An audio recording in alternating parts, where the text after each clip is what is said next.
Good morning, everybody. I want to start with a personal statement as I'm joined here by leaders of labor unions that represent so many of the hardworking people who make our school system run, take care of our kids and educate them and protect them, feed them. So many good people work every day in our schools to uplift our kids. And there is nothing more precious than taking care of the children of New York City. Parents, families entrust all of us with their children every day during the school year, and they need to know that we care about those kids just as much as they do, and we do. So I want to thank my colleagues in labor who I know are committed to our children and committed to this city. And you'll hear from them in a moment, and they will also make abundantly clear their job is always to defend the interests of their members. That is the power and the importance of the labor movement. And we have all worked together in a constructive manner over these last days to determine the best way forward for our school system. The fact is, whenever people gather together, and we've all known each other a long time, there's going to be disagreements, there's going to be tough issues to work through. It's a very complex moment in history, to say the least. Real powerful issues had to be discussed and resolution had to be found. But everyone did so in a constructive spirit because there's a lot of mutual respect and a lot that we've all been through together. And we have a common, deep concern for this city. We also believe profoundly in the New York City public schools and the meaning, the idea of public education, and how precious it is, how crucial it is to our society. And I'd say now more than ever, at a moment when democracy is threatened, public education actually more and more is the underpinning of our democratic society. So a lot was on the line here to work through, but I'm pleased to report that we've come to an agreement to move forward, to address real concerns that have been raised about how to do things the right way, how to do them the safe, healthy way, how to make sure people are prepared for the school year under absolutely unprecedented conditions. And I want to emphasize that. We have a huge obligation to get the health and safety part right, which is why we have literally set the global gold standard. We have said New York City is taking the best practices, the strongest methods from all around the world and applying them all together here in our public schools, the highest standard anywhere in the world to protect our kids, our families, our educators, our staff. We also have extraordinarily complex instructional issues that we have to work through as we're asking educators, as well as parents and kids, to make sense of blended learning, something we have never done before, never been done on this scale anywhere before. So these challenges required a thoughtful approach. And what we've agreed to is to make sure that the health measures are in place, to make sure there is time for the appropriate preparation for our educators, to make sure that we can have the smoothest beginning of the school year, even under extraordinarily challenging conditions, and to move forward in a spirit of unity. Let me give you an update on how the timing is going to work under this plan. So on the normal school year, educators, staff are in their buildings by the day after Labor Day, and that will be true here as well, Tuesday, September 8th. The school days, instructional days, were slated to begin September 10th. We're going to hold that for a few days. We're going to allow preparation days for our educators and staff to get ready under these unprecedented circumstances. So September 10th and 11th, September 14th and 15th will be days devoted to preparation, to really making sure that blended learning can work for everybody, that everyone understands their role, everyone has had a chance to practice together and coordinate. There's been an opportunity to communicate with families. And then, starting on the 16th of September, we'll have a 3-day transitional period, only 3 days. For those 3 days, instruction will begin remotely for all students. During that transitional period, there will be instruction for students, but there will also be additional preparation for educators and staff. And then on September 21st, Monday, The school buildings open full strength. We go to blended learning, as has been described previously. We have students coming into the buildings. What would have happened on September 10th now happens on September 21st. So it's blended learning.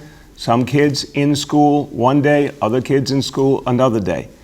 The buildings will be open and operational and taking kids for that crucial in-person learning. And one of the things I want to say we affirmed in these discussions is nothing replaces in-person learning. Our educators have been clear that as important as it is to provide the very best remote learning we can to address the digital divide, provide free devices and internet service for kids, do everything we can to make remote work, nothing is as powerful as in-person learning. So that will begin on Monday, September 21st. The point that I raised earlier about safety, one of the reasons we're confident in our ability to keep everyone safe is we now have over 200 testing locations in New York City, many of which are very near our public school buildings, some of which are literally across the street from a public school building. But we'll be augmenting that with mobile testing vans, with testing tents at school sites. We're going to make testing available every month in every school. And it's going to be made available in a way that maximizes the ease for everyone in the school community to get tested who needs to get tested.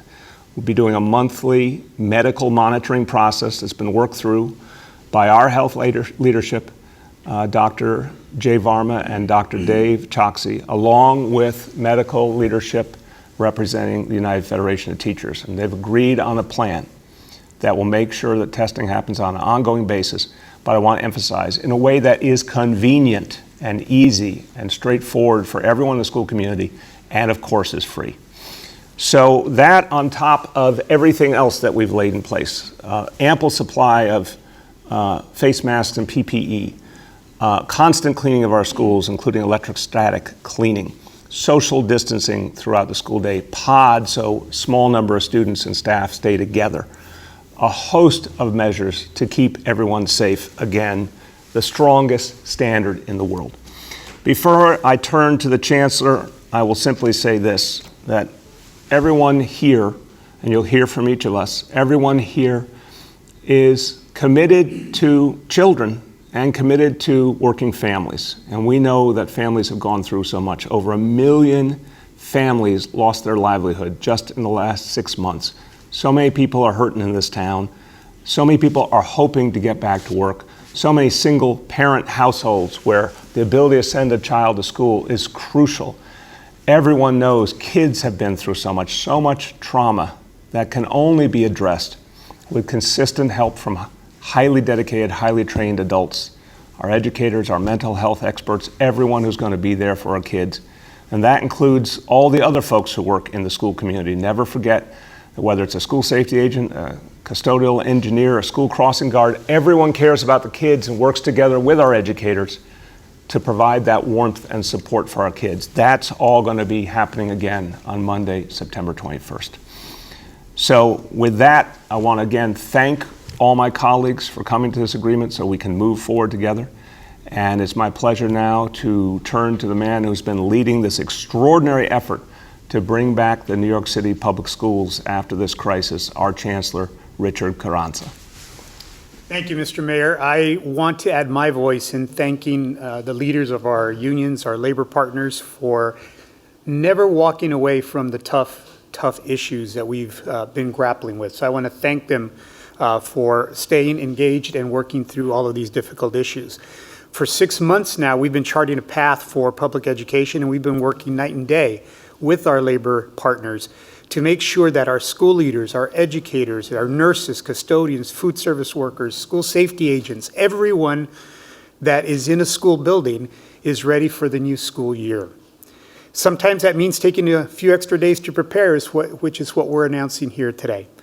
Teachers who usually get 2 days of professional development at the beginning of the school year, and we all know this is going to be a school year unlike any school year we've ever started, will now get 9. And we've heard from our educators, we've heard from our school leaders, we've heard from everyone in our schools that have said we need some more time. Students who haven't been inside a school building in half a calendar year, think about that, will have a chance to reconnect with their school, meet their teachers and classmates, and make sure that they have the tools that they need to be successful for this school year. There's a lot of groundwork that's already been done to lay the groundwork for this successful school year. This will strengthen and improve and make it so that we do have the safest start of this school year.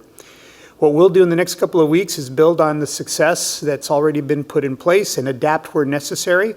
But it's going to be more important than ever that we remember the two words that we pivoted to remote learning with in March: flexibility and patience with each other, with our students, because we're all taking on something we've never taken on before.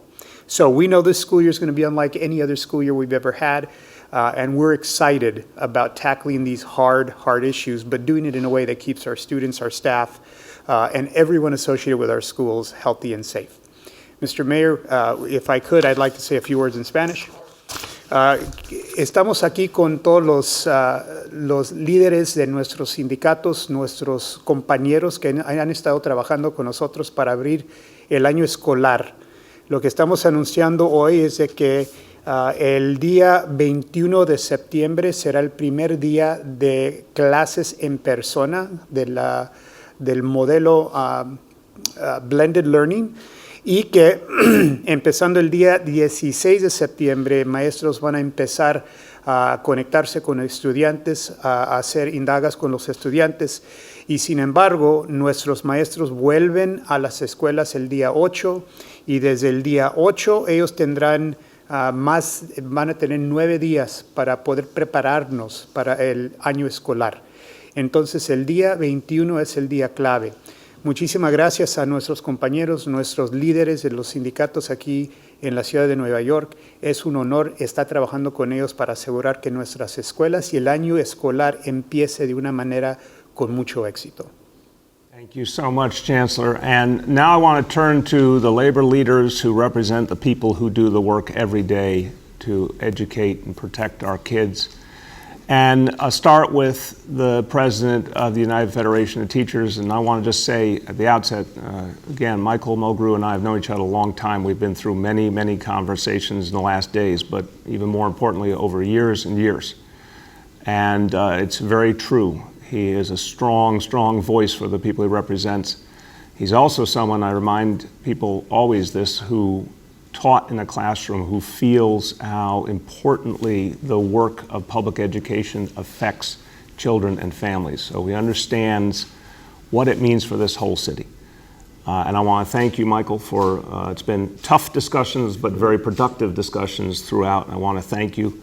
My pleasure to introduce Michael Mulgrew. I want to thank the mayor. Thank you, Bill. This is what I would hold up as an example for other places to look at on how people are supposed to get things done.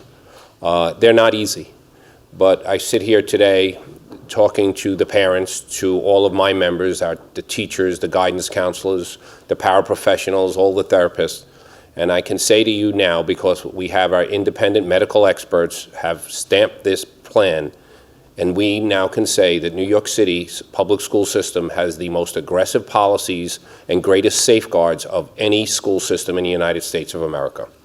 And we would not be here at this point if it wasn't for everyone who is at this table right now, as well as many others who have worked tirelessly to get us here. This has been a difficult time for our city. And the things that we're going to still have to deal with are going to be difficult also. But I think it's incumbent upon all the leaders in the city and all the leaders inside of each school to take this spirit of making sure that we're working together, to make sure that what we're doing is in the interest of everyone who walks into that school building. Every teacher calls their students their kids. They never call them their students because they're our children. The principals call them their children. We take very seriously the responsibility to keep them safe. We take it very seriously when we're talking to their parents that we want them to know we're doing everything in our power to keep their children safe. But we also want to make sure that we're doing everything in our power as a city to keep the people who are doing that phenomenal work in our schools every day safe also. And that's what we're here today to announce. But we're also announcing at the same time that we all understand we now have another difficult road to go down. The amount of work that is going to have to be done over the next couple of weeks just to get all of our schools prepared and ready to go, and then make sure that we're all doing everything in our power to keep each and every school system safe and school safe. But if there's a problem, all being there together to say, we will bring relief quickly and we will make sure that no school is being left out there to struggle on their own. That is the commitment and the announcement that you are hearing from all of us today. It's not going to be easy, but I'm very proud to say that we did this at this moment, but now it's up to all of us to be there to support each other, to support our kids, and to make sure that we're the ones keeping the largest and best school system in the United States open, running, and safe. So I thank you all of my colleagues who are here today. Thank you very, very much, Michael. And I affirm, largest and best school system in the country. And we're seeing just heroic efforts by our educators, by our staff, everyone at the DOE to get ready for school to serve our kids and families.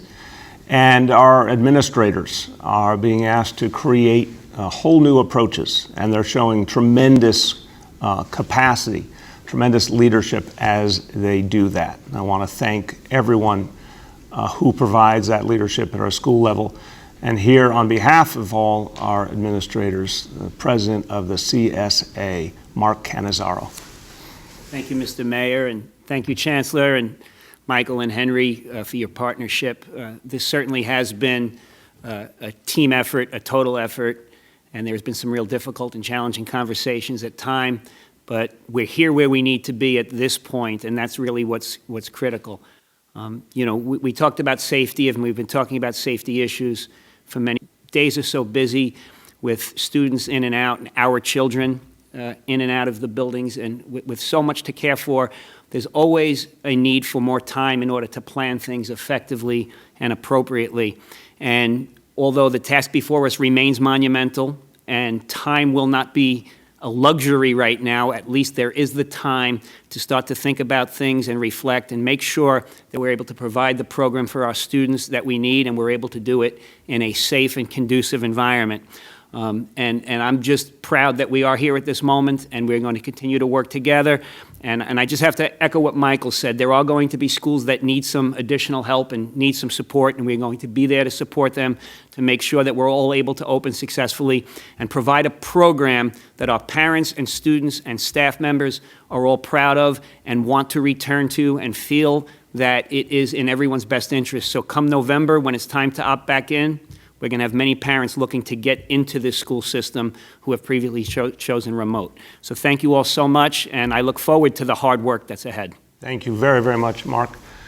And finally, I want you to hear from a man who represents folks who do such crucial work, and they often don't get the recognition they deserve. So I just want to say a thank you to all the people who work in our schools who are members of DC 37 AFSCME. I want to do a particular offer a particular appreciation for our food service workers. These folks, everyone, all through the summer, we were able to say, unlike, unfortunately, so many other places in this country, we were able to say that no one in New York City will ever go hungry, that anyone who needs food will have food, no matter how many members of your family, no matter how tough your situation, we'll provide food for you in every neighborhood. And that was in large measure because of the heroic efforts of the food service workers who went there every single day, made things happen for our families, protected them by providing them the nutrition they needed, and kept the school buildings safe in the process. To them and so many other good people who worked to keep the schools safe throughout the summer, they're a reminder to all of us what that hard work and that teamwork meant.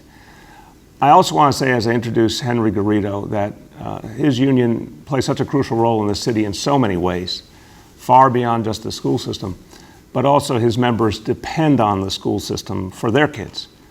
And so this is a moment to recognize that we're all in this together in so many ways. But a special thanks to all those folks who worked so hard over the summer to keep things going. My pleasure to introduce the Executive Director of DC 37 AFSCME, Henry Garrido. Thank you, Mr. Mayor. Good morning. And let me thank you for your diligence and work. Thank the Chancellor, my colleagues, Michael and Mark, on this incredible effort. But most importantly, I want to thank the members of DC 37 who have sacrificed themselves throughout this whole process. We've lost 151 of our members due to the pandemic. So for us, the safety of the kids, the parents, and the safety of the workers was the most important thing. And both as a parent and as a leader representing, as the mayor said, more than 150,000 workers in the city and almost 100,000 retirees whose children are in the school system, this was really important to us. There was a silver lining about this whole pandemic has been that the world has recognized the work of people, everyday people who do work, cafeteria workers, nurses, and people who sometimes get overlooked, right? Early childhood educators who did a tremendous job of keeping the kids instructed, even when the most challenging time. And so we are here for them, and we are pleased to announce that the reopening of schools. I would say to them, we want to make sure that you are protected and that you're recognized for the work that you have done. It is imperative that we get back in the process of fully reopening the city of New York. And we believe fundamentally that the work that has been done will continue. But this plan that we're announcing today takes into consideration the monumental task of opening the school system. As the mayor said, more than 10,000 of DC 37 members have continued to work throughout this process, serving more than 500,000 New Yorkers every single day. Many of them actually work throughout holidays that normally are scheduled during the school year. The 4th of July weekend, they continue to prepare food for many New Yorkers who are suffering from food insecurity. And so them, I give my utmost thanks and my pledge to continue to defend them. I would just say, to finish up, this was certainly not an easy thing to do. We understand some of the fears that our members are are feeling right now. We understand the fear that the parents, are feeling, and some measures. As a parent myself, we understand the implications for our children. But we must get this right. And the only way we're going to do that is if we all work together, parents, educators, leaders, to make sure that the school system continues to function and is protected. Thank you for the opportunity, and looking forward to reopening the schools. Thank you so much, Henry. And everyone, you hear the common sense of resolve and the ability of all of us to work together to get something done for our kids and our families. And it is made possible by the underlying fact that the people of this city have worked so hard for months now to fight back this disease. So as we're talking about all these issues that we're all working on together, let's again give thanks to the everyday New Yorkers, put on those masks, kept social distancing, did things right, and allowed us to be at this point where we can take this step forward. And with that, I want to go over today's indicators before we turn to the media, because this really says why we're here to begin with. So indicator number 1, daily number of people admitted to New York City hospitals for suspected COVID-19. The threshold is 200 patients. Today's report, 52. And again, within those 52, the number confirmed positive for actual COVID-19 is 15%. Indicator number 2, new reported cases on a 7-day average. Threshold is 550 cases. Today's report, 227. And number 3, percentage of people testing citywide positive for COVID-19. That threshold is 5%. Today's report, 1.33% citywide. With that, we will turn to our colleagues in the media, and please let us all know the name and outlet of each journalist. We'll now begin today's Q&A. As a reminder, we're joined today by First Deputy Mayor Dean Fulihan, Chancellor Carranza, Dr. Chokshi, Senior Advisor Jay Varma, UFT President Michael Mulgrew, CSA President Mark Cannizzaro, and DC 37 President and Executive Director Henry Garrido. First question today goes to Andrew Siff from NBC. Mayor and everyone in attendance, good morning. Unless I missed it, I haven't heard anyone mention COVID testing, which as of yesterday, the UFT said mandatory COVID testing was an absolute deal breaker here. So, Mayor, are you going to require that all teachers and staff and students be tested? So, Andrew, I know you a long time and respect you. I think you did miss it. It was said very clearly. There's going to be a monthly medical monitoring program. We're going to ensure that every single school has this program. It will be governed over by our health leadership. We have to assess a certain number of kids in each school every single month. And yes, that will be done on a mandatory basis. Go ahead. You said mandatory wasn't your approach. You looked at other countries. That wasn't the best practice. So what changed your mind? Was it the threat of a teacher's strike? Look, Andrew, again, we've all been working together. And what we found here was a way that made sense because it was being done over time on a monthly basis, a sample from each school, and a way that worked. Each union will bring its own approach to this and the way we'll approach the kids. We're all working together to figure out the details, but what I know for sure is that every single school will have testing. It will be done every single month. It will be rigorous. We're going to be looking constantly for any signs of a challenge we have to address. And we're doing that right now, of course, in neighborhoods around the city. And anyone who tests positive, of course, will be isolated and it will trigger the test and trace apparatus. So we found a way to do this in a way that makes sense and is attainable for a school system this large. The next is Bridget from WNYC. Good morning, Mr. Mayor, and to everyone who's there, congratulations. My first question is about a tweet that Councilmember Mark Traeger sent last night, which maybe not as relevant now, or maybe it's different given your announcement, but he tweeted that he was receiving word that school leaders were informed last night that their schools could now use school money to purchase PPE for students and staff, which is a shift from what you have said previously, saying that PPE would be bought for each school centrally.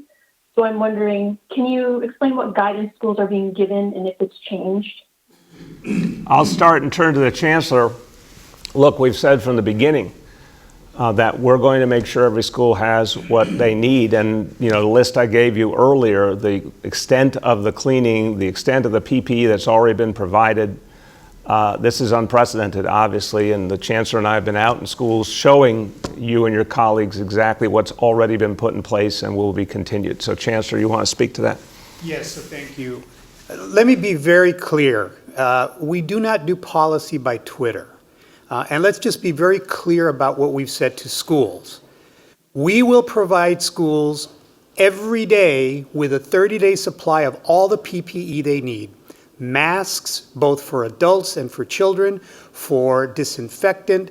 We will be cleaning the schools. They will have the appropriate gowns if they're manning an isolation room. Every day there will be 30 days of supply there, and we will replenish it every day, so there's constantly a 30-day supply. Point, end of sentence, no question. That will happen. What we clarified for schools is we've also been getting requests from schools, can we purchase certain things? Some schools have said, we want to personalize masks with our school logo on them. Can we purchase those? Of course you can purchase those. So what we're doing is giving schools absolute guidance on what they can do. And of course they can use their resources, if they choose to use them that way, to do and go above and beyond. But let's just be very clear, we will have all of that PPE, all of the supplies, every single day purchased centrally, so schools don't have to make that expense. Go ahead, Bridget. Thanks so much. And another question that's about schools but somewhat tangential, Mr. Mayor. The Board of Elections managed to secure the garden and the Barclays Center as early voting and election day poll sites, which take a little pressure off surrounding areas. But given all the other challenges facing schools, will the city allow them to be used for early voting and election day poll sites this year? It's a great question, Bridget, and I'll first say we've been so focused, understandably, on getting everything ready for this absolutely unprecedented start of school this year that Election Day still seems a way off, although I will note it's only 63 days away. In the scheme of things, it seems like a ways off. We have to make sure that people are safe.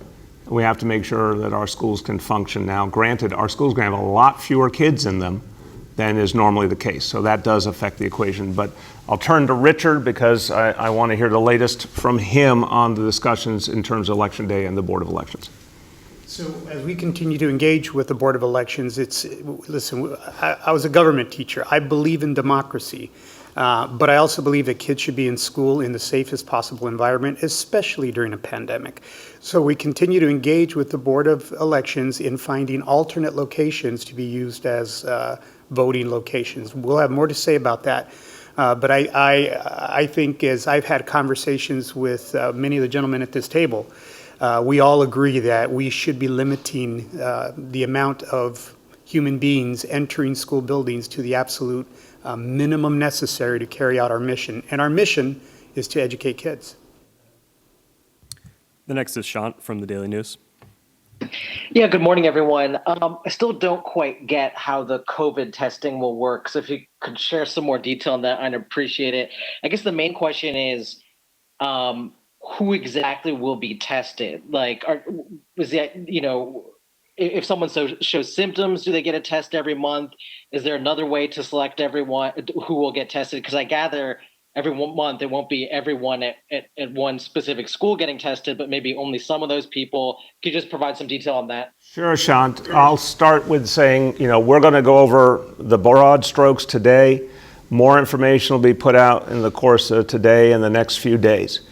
But our healthcare leadership worked closely with the healthcare experts for the UFT on a common vision. And again, it is every school. It is doing this testing monthly. It is random. I want to be clear about that. So it's a mix of members of the school community will be tested every month. Every union is going to work out their specific approach to it.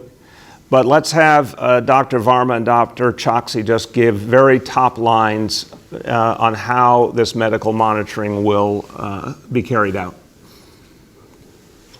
Great. This is Jay Varma. I can start.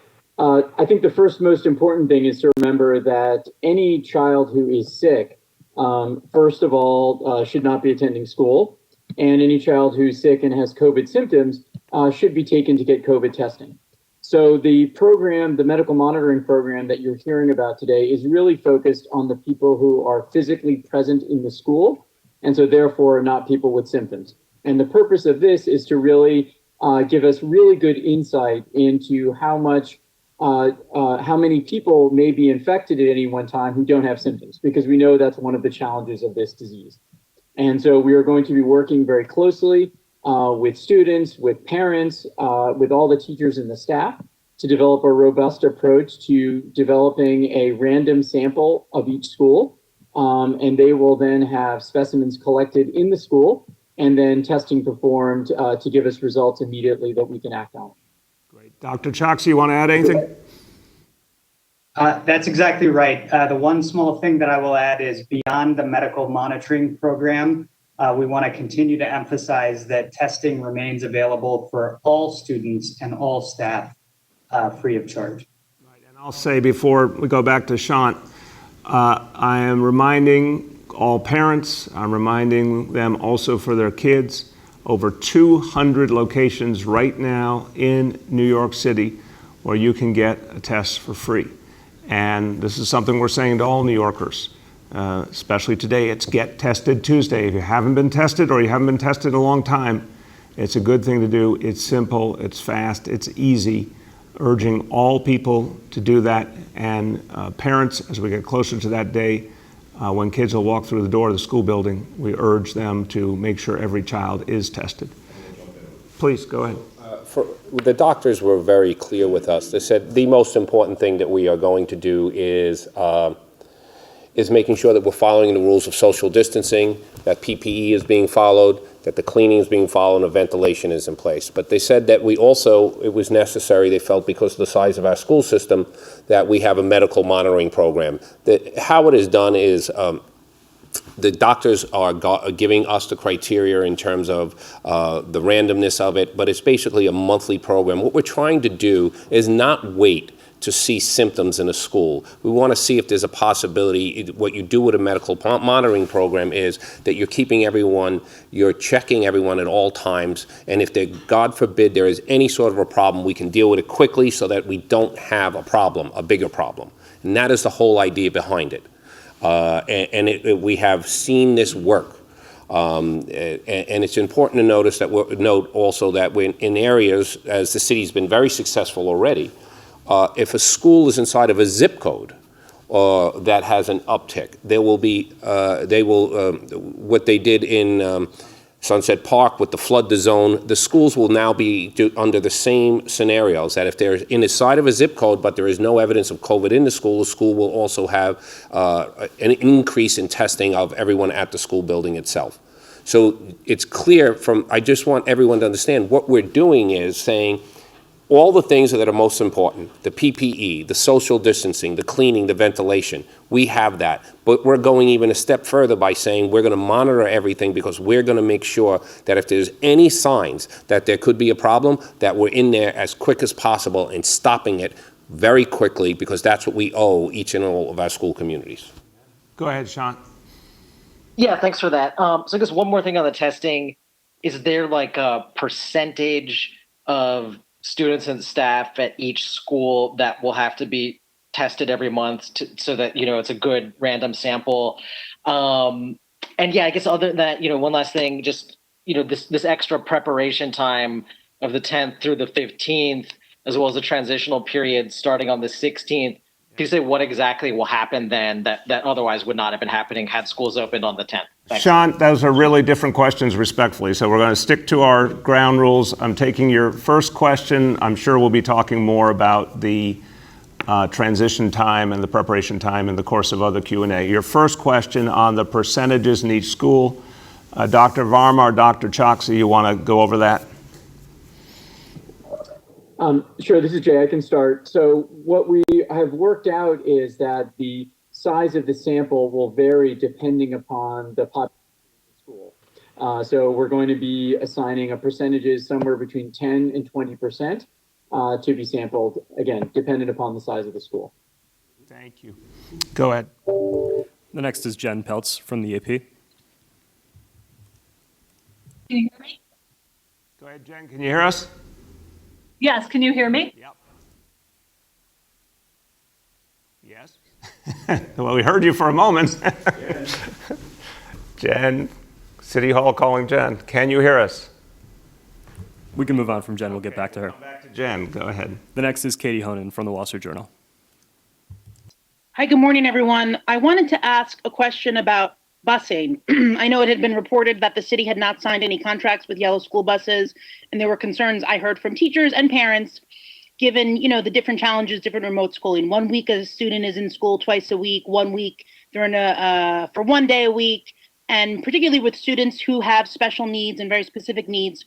What is the plan there? Will it be up to the bus driver and operators to understand a specific student schedule? And have you signed any contracts with how will kids get to school if we don't know what the deal with the buses is? Thank you, Katie. I'll start and then I'll turn to First Deputy Mayor Dean Fulahan. Look, the important thing to remember here, we're dealing with an unprecedented situation.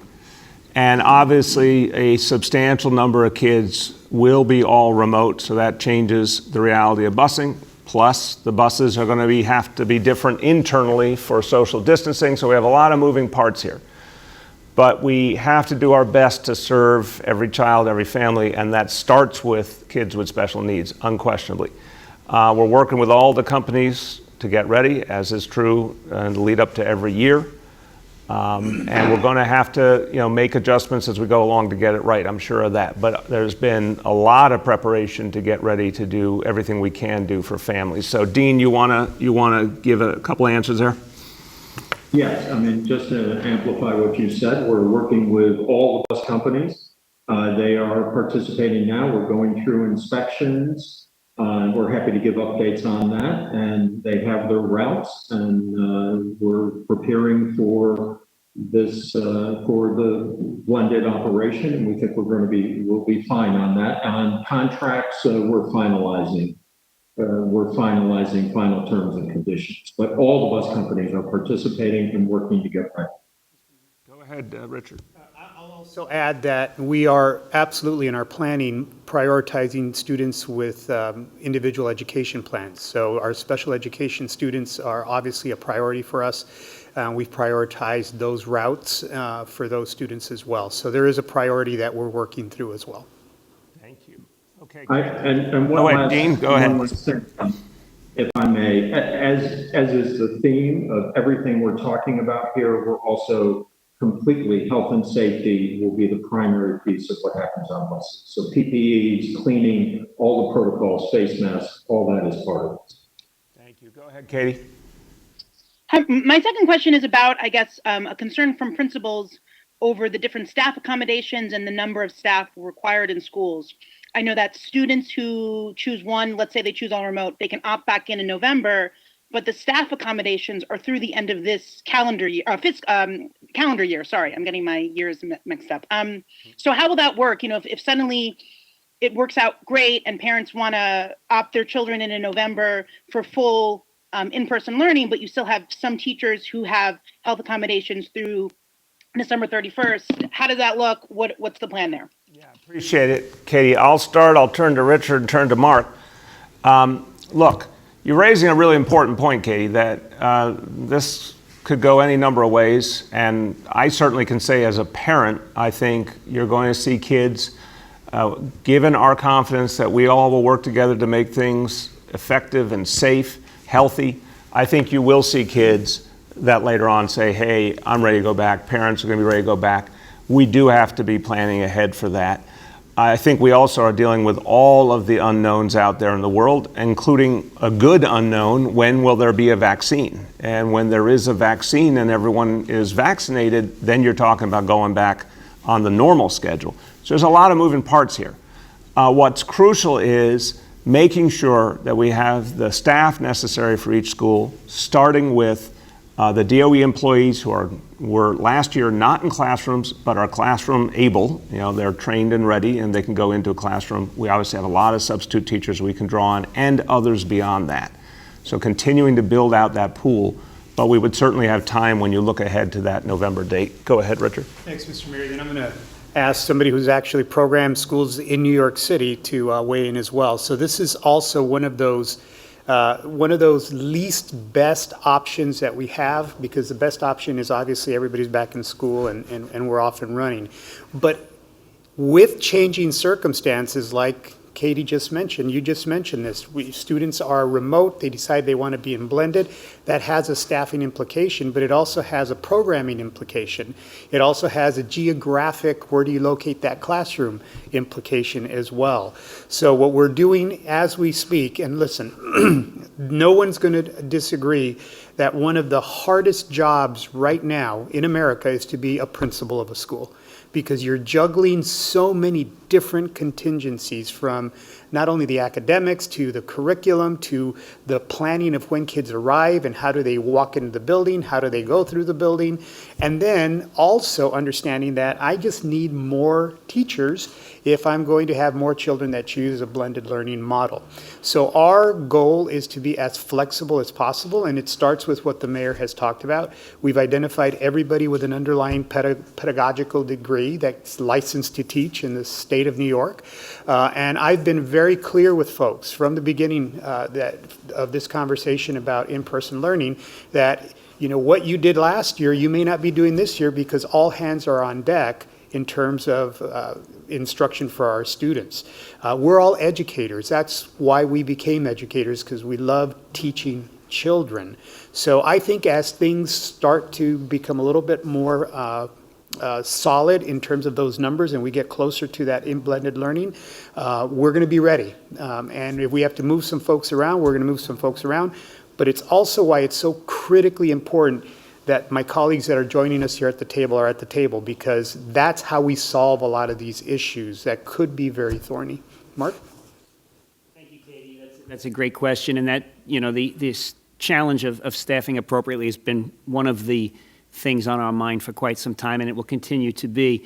The commitment here, you heard us talk earlier about, working together, and when individual schools identify problems, all of us coming together and working it out. And that was really one of the things that I was referring to when I said that we're going to need this team approach. We're going to need more people in the classrooms than we've had in the past. And Mr. Chancellor, thank you for recognizing the difficulty of being a school principal as one of the most difficult jobs in America. I think it was that before the pandemic, and it's just exponentially grown.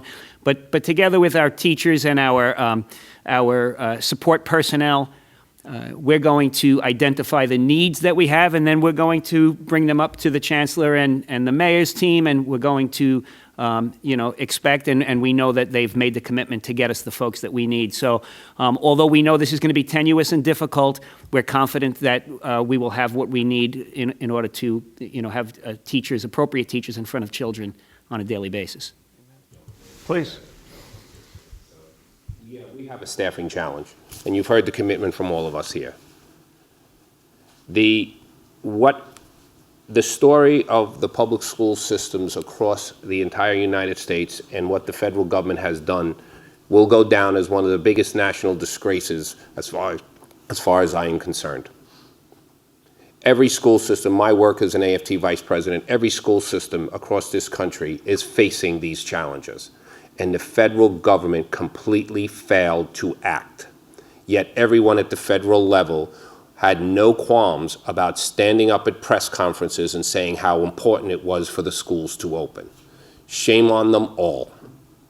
Every single one of them. But the teachers, the parents, responsible elected officials are figuring this out. But let's be clear. The failure of the federal government to act has put us all in a very difficult position, but we're doing what we're supposed to do, and we will keep people safe, but shame on all of them. We're going to go back to Jen Peltz from the AP. Hi, can you hear me this time? There you go. How you doing, Jen? Good, thanks. So, Mr. Mayor, I'm reflecting on the press conferences of recent weeks and the message that you emphasized that months had been spent planning to open school on September 10th, and a lot was happening. And now, obviously, it's being pushed back to prepare more. How confident are you that the city and the teachers and the principals won't just be in the same place in 11 more days after the start? And what happens if the teachers and principals still aren't comfortable on the 21st? Jen, again, let me make clear how much conversation has gone on in recent days to really work through all the individual issues. Everyone here is a very serious professional, and serious, those who represent their members are serious about that, but they're also people who are deeply committed to the education of our kids and the needs of our kids and the needs of our families. So I want to be clear, we're here in unity because we worked through the pieces and determined that this was a timeline that could address the outstanding concerns. It is a revision that still allows us to keep things moving forward on a tight timeline, but with additional preparation time. It's a good balance. And I'm convinced that everyone's going to move forward, and if we find any challenge along the way, we'll resolve it together. Go ahead. Mr. Mayor, oh, yes, please, Henry.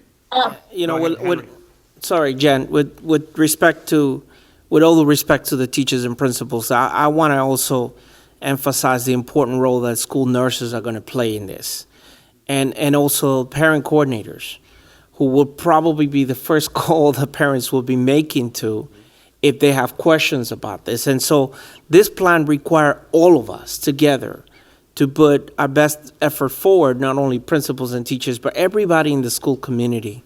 If it takes a village to raise a child, it takes a village also to educate a child. And so they're important roles. Imagine you being a school nurse and all the kinds of questions are being asked about testing, about conditions, about symptoms, about children, right? And also just add to this that we represent the contact tracers, the tracing court, which will be also have been monitoring the general population and the great work that they do in collaboration. So it's important to also think about them because it requires an entire group for us to make this work. Thank you. Very important point that Henry's making. Test and Trace Corps is going to be crucial, directly connected to our schools, constantly ready to move on anything they have to act on. And Henry, thank you for representing those folks who are really doing crucial work for this city. Go ahead, Jen. I guess I would address that same question to the other union leaders there, if they're still there. What assurances, if any, do they feel they have and can give parents and kids that this isn't just moving the ball down the road? Okay. So this is Michael Mulgrew. So what this agreement does at this point and what you're hearing announced today, it's very clear to every school now. These are the supplies and equipment that each and every school has to have.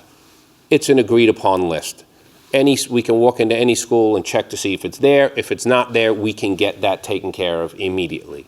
Then there is the list of here are all of the procedures that you have to work out on how they work inside of your school. That's going to be part of the work that we're doing when the schools go back into place.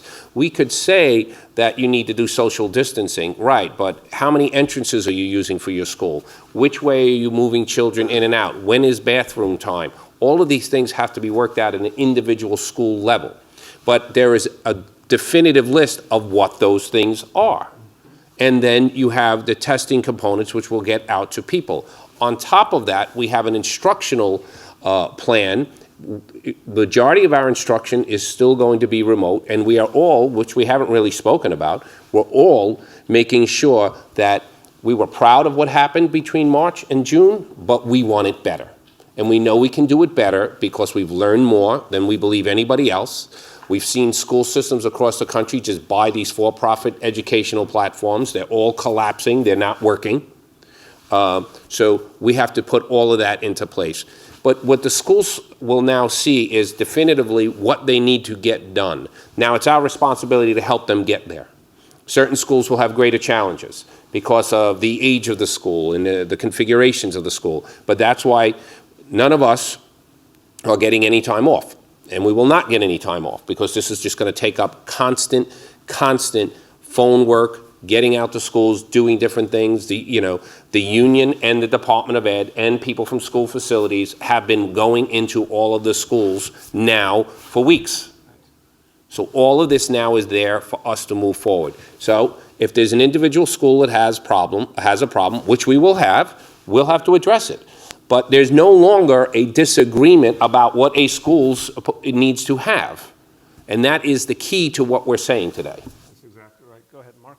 Thank you. And I agree with all of those points. And then the additional piece about being able to have the teaching staff and the support staff come in on September the 8th, and some of Henry's folks in already, and be able to coordinate and talk about the logistics and troubleshoot, because as many things as we prepare for at this table and in our meetings that come up as potential problems, once we are all together and talking through things, we're going to identify more things, and we're also going to identify the solutions for those things.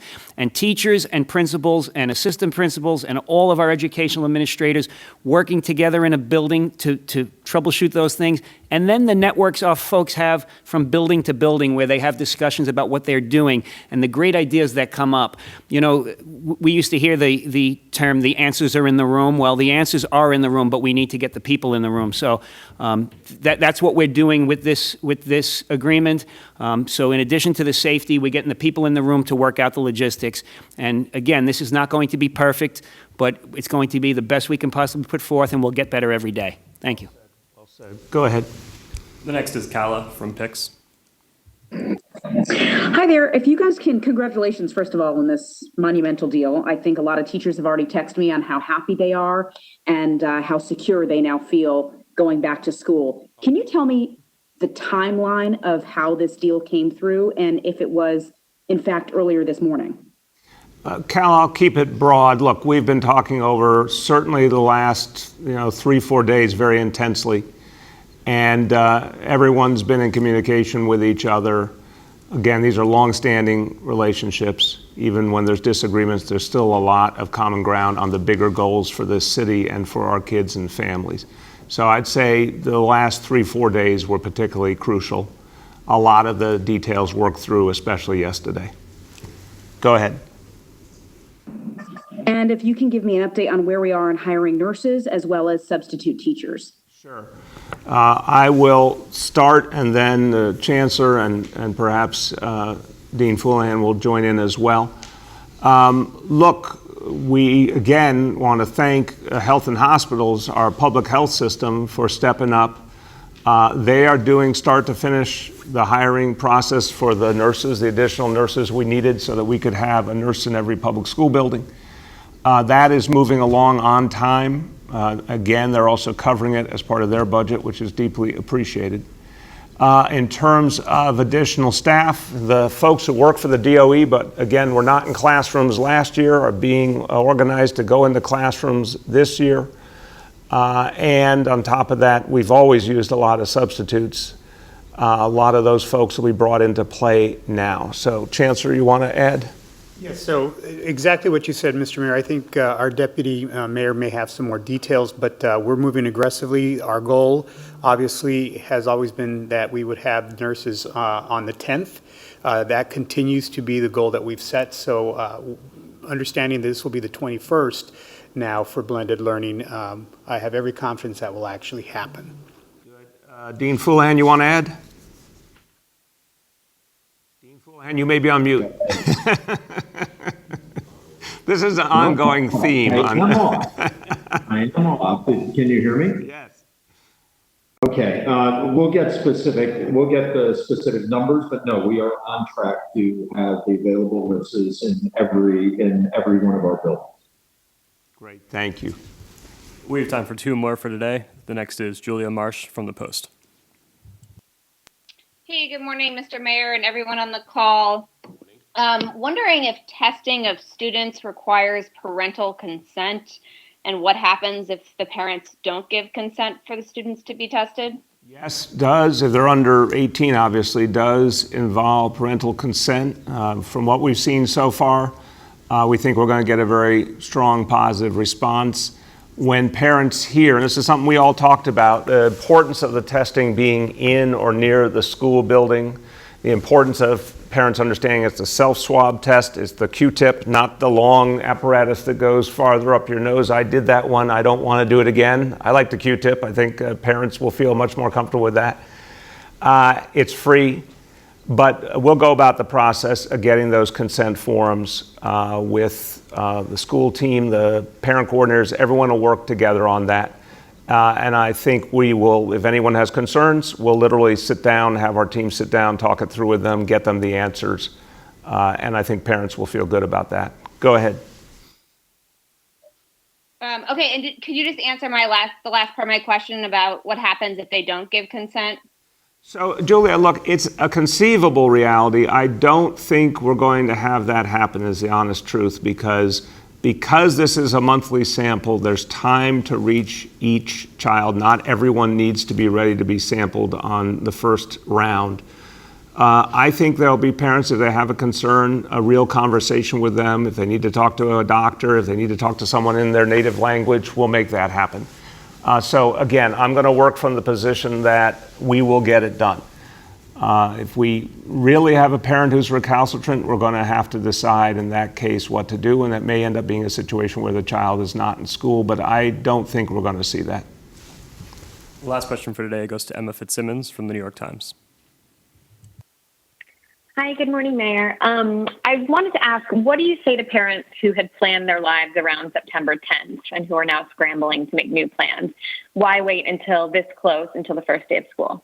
Well, Emma, I understand. I'm a parent. My kids went to New York City public schools from pre-K to 12th grade. So I certainly understand as parents are trying to plan what it means.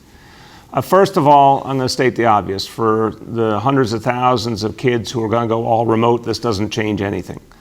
For all the parents whose kids are going to be in blended learning, it does mean a few more days where they're going to have to figure out some kind of accommodation. But I think what matters here is that we were juggling a lot of important factors, really perfecting the health and safety approach, making sure that the folks who do the work really felt confident that everything could be ready, recognizing the complexity of what educators have to prepare. This is something that our labor partners raised and really were looking for some kind of solution to. We agreed this was the right way to get things done. It is a very modest change. Remember, again, on a transitional basis, instruction begins on Wednesday the 16th, and that'll be 3 days of all remote instruction transitionally, and then again, the full blended learning begins on the 21st. So it is a change. It's not, I do empathize with parents, but it's a very modest change to resolve outstanding issues so we could all move forward together. Go ahead, Em. And can you talk a little bit more about why now, why this morning? I know you said you've had discussions in the last 3 or 4 days, but we had a story run this morning about how you'd been so determined to stick to this timeline. So why did your thinking change? Well, look, first of all, it's very important to have a goal and something that gets everyone working towards that goal. And certainly in terms of moving our school system forward, all that work that was done over the summer by custodial services, school facilities, all the work that's been done at Department of Education headquarters, the goal was the goal that was historically set. Everyone knew that the Thursday after Labor Day was the time, and so everyone was working towards that, and that was the right thing to do. But we heard real concerns raised by our labor partners, and we needed to work these through collaboratively, and it didn't happen overnight. Like every other negotiation, it doesn't happen overnight. But when we saw a clear path forward, the moment we saw it, the moment we agreed on it, that was the time to announce it. Please. I think for all of us, it was important to open the schools system, but it's more important to get it right and to get it to the point where children, parents, educators, and support staff are all in sync. And so the preparation for the schools, the extra time that has been allotted, it's critical to get the entire school community prepared for this very monumental task. So I think, to be fair, this has been an ongoing discussion among all of us, whether the talks intensifies in the last few days, but it's been going on for quite some time now. And I would just add in that we wouldn't be here today if the mayor, by listening, the mayor is really engaged in this process, in this whole conversation about, how do we get to the place where we can say, because you and I have been discussing, where we can say we have the most aggressive policies and the greatest safeguards of any school system in the United States. How do we get there and also do it in a way that the schools will actually be prepared, and if we need to push a little bit, it's not enough where it will really affect the children of New York in the way that they were affected when we had the complete shutdown. And that has been a goal over the last few days, and I give the mayor a lot of credit for saying, if that's going to be our goal, let's try to figure it out. And that's why we're here today. We will have a stronger instructional program because of what we're about to do over the next 2 weeks. We will have more schools much better prepared to deal with all of the safety aspects that they're going to have to deal with. This is not an easy task and challenge that we all know we're facing, but we also know that our members take that pride in being there on behalf of the families that they serve and their children. But this is not easy to do, and I give the mayor great credit for really listening and trying to figure out how to get there and then changing the goal to make it even a better thing. When you saw it was a possibility, you said, let's try to make it happen. Thank you, Michael, and thank you. I want to thank Michael, Henry, Mark, everyone worked. Look, again, lots of conversations where real concerns are raised. And I just want to make this clear to all the people of the city. Real concerns were raised. You know, I'm glad we don't have every single one of our conversations live streamed, but sometimes there's choice language. But if they were live streamed, what would be clear, and I think what people would be moved by and impressed by, is that the concerns raised by our labor partners, they were not parochial. They were about the health and safety of all. They were about how to get the best quality education for kids. They're about respecting that professionals were trying to navigate absolutely unprecedented things. I want to emphasize an earlier point Michael made. We did not have the support of our federal government in this or any other part of this process. We never got testing, we never got a stimulus, you name it, we didn't get it. We were all left in a tough spot. And when you're in a tough spot, of course, there's tensions, there's challenges. But what increasingly happened, particularly in the course of the last week, was folks said, look, let's talk piece by piece about what it would take to get this right and really see through each other's eyes what we need to get done. How to keep each person who does this precious work safe. How to make sure that people can go into the schools and feel prepared, because we're asking them to do something that's like conducting a symphony every day, right? I feel for the principals, the educators, the staff, everyone's going to have to do a whole lot of things differently and creatively. But the point that was made also by Michael about the alternative that we've seen in so many other places, where unfortunately kids were left in a situation where they weren't going to get the kind of education they deserve. Parents were left in a situation they could see with their own eyes that their kids were not getting quality education. We won't allow that here. We have too much reverence for public education in this city to ever let it fall apart and be less than it should be. This is why New York City is great. I keep saying the future of this city is based on the New York City public schools. I think the future of America is based on public schools all over this country. So for the nation's largest school system to come together in unity and say, we are going to get it right. And it won't always be easy, and there'll be tough moments along the way, but we're going to get it right. That's a statement. This is one of those only in New York moments. People, all different viewpoints, all different backgrounds, but we're coming together in common cause for our kids.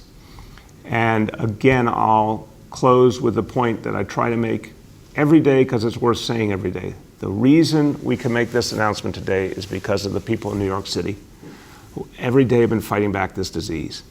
Now let's be inspired by this moment of unity and go farther fighting back this disease, because we can go farther and we can make this city safer. And together we're going to move forward, and particularly move forward on behalf of our kids. Thank you, everybody.